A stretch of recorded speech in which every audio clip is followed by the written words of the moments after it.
What if all you've ever been told about death is a lie? What if you, the you that really exists, has never been born, never died, and never ever really existed in the first place, in the way you think you do? You see, the body can perish, the mind can disintegrate, but consciousness, that quiet observer behind your thinking, can't be erased. So here's the chilling reality. You've already died many, many times. Each night when you slumber, you disappear from this reality. Each existence you've known previously, erased, each self ephemeral. So the actual question isn't what happens when we die.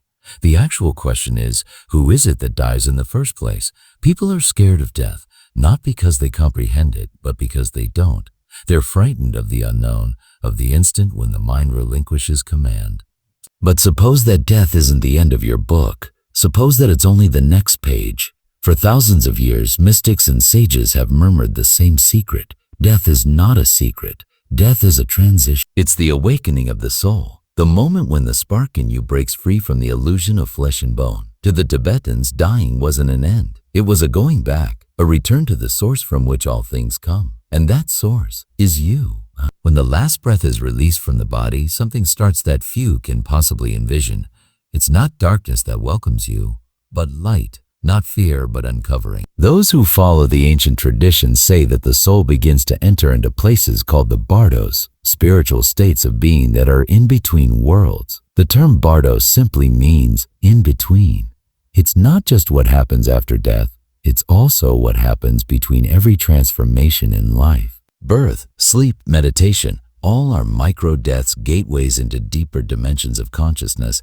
But let's focus on the great transition. The bardo of dying. The body begins to dissolve, not just physically, but element by element. First, earth dissolves into water. You feel the strength leaving your limbs, the weight of the body turning heavy. It's the body bidding its final farewell to stability. Then water dissolves into fire. Moisture ebbs away. The lips parch. Life's warmth gradually draws in. The body heat withdraws within, just as your consciousness starts to reach outward. Then fire dissolves into air. Breathing lightens, the flicker of life dimmed. Visions start, shapes and lights and whispers from beyond sight. Lastly, air dissolves into space. The breathing slows, the thoughts disperse, and a great stillness falls. And in that quiet, something magical occurs. A brilliant light emerges. It is described as the clear light of reality, a shining, boundless consciousness that glows like 1,000 suns, but feels familiar because it is you. This is the luminous bardo of Dharmata. It is the point the soul encounters the ultimate reality. If the consciousness identifies with this light as its own essence, it is immediately freed. The birth and death cycle is broken, but most don't recognize it. Why? Because fear, attachment, and confusion cloud the mind. The light feels overwhelming, even terrifying, and so they turn away. Then the light begins to fragment into visions, shapes, and forms. Peaceful and wrathful deities appear, but these are not external gods. They are projections of your own mind. Every emotion you've ever buried, love, anger, desire, guilt, takes form here. Each of them is your own consciousness, a possibility for realization or another plunge into illusion. If the soul sees them as its own work, it transcends. If not, it becomes stuck again in the wheel of birth and death. And so the next bardo begins, the karmic bardo of becoming. The soul here, no longer housed in a body, is subject to the magnetic attraction of its own deeds. Karma turns to gravity. Pudhati. You are irresistibly attracted to the next life that resonates with your inner vibration. If your life was one of compassion, integrity, and awareness, you ascend to lighter, higher dimensions. If it was trapped in fear, greed, or hatred, you descend toward denser states of ignorance and pain. But here's the catch, it's not punishment, it's learning. Every life is a chance to learn, to refine, to remember who you really are. And so the cycle continues until the lesson is learned. And when the soul approaches its next birth, it starts sensing possible parents, energetic templates that share its karmic resonance. It is attracted to one set in specific, an attraction not to be denied. And then it occurs. Consciousness returns once more to form, a new identity, a new history. And the recollection of all that is past is shrouded, forgotten for the time being. Snap thought, ever been introduced to someone for the first time and feel like you've known them forever? Perhaps you actually have, but not everybody waits until death to realize what the truth is.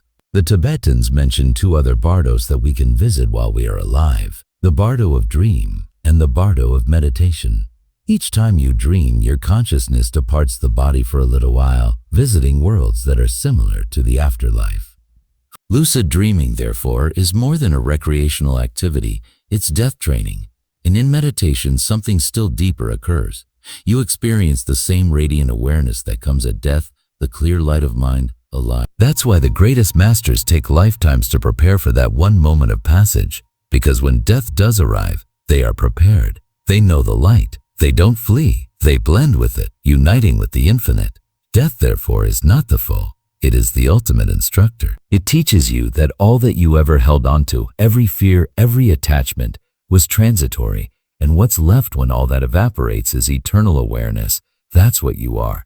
Not a body, not a mind, not even a name. You are consciousness itself, observing the infinite dance of life and death as waves on an ocean that has no bounds. And when you see that for real, fear disappears, because there is nothing left to lose. So the next time you ask yourself what happens when you die, keep this in mind. Death is not the end of you. It's the grand reveal, the instant the dreamer awakens. If this trip was eye-opening for you, your next move is waiting.